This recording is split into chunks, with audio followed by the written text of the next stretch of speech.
Started in New Zealand because my three of my eight brothers and sisters had schizophrenia. I didn't know that though. I didn't know I was a carer then. Yes, this is a photo of my sons when we lived in New Zealand. My boys were carers. They did all sorts of things apart from being in the Scouts. They did yachting with a little Optimus boat and boogie boarding, they call it over there. It's been many years they've both been ill. When we immigrated from New Zealand, it's when they both became ill. It affected them. It was like such a huge stress factor of immigrating here that within 18 months they were both diagnosed. But I care for my two sons, and they've both got schizophrenia.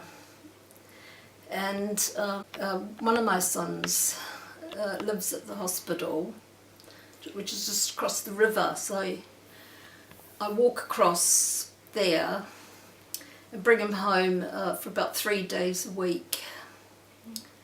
And he's quite severely afflicted because he's now cognitively impaired. In the past I've had depression brought on by my sons developing this condition, and the reason I developed that was because of anxiety, and I had panic attacks, but I manage all of that, things like that. I use mindfulness to generally cope with that, and that sort of keeps me fairly well, in the moment.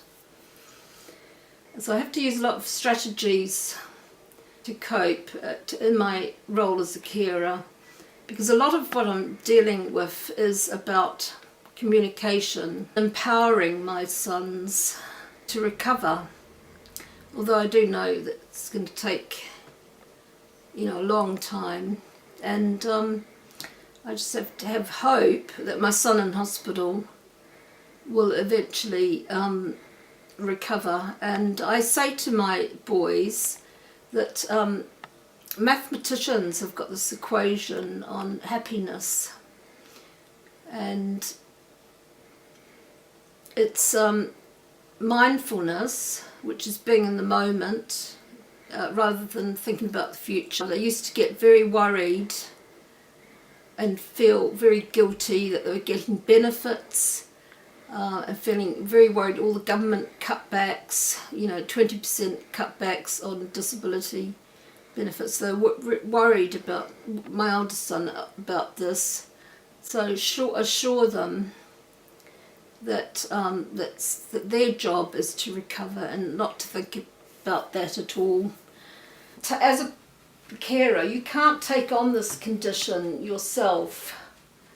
You can only support. You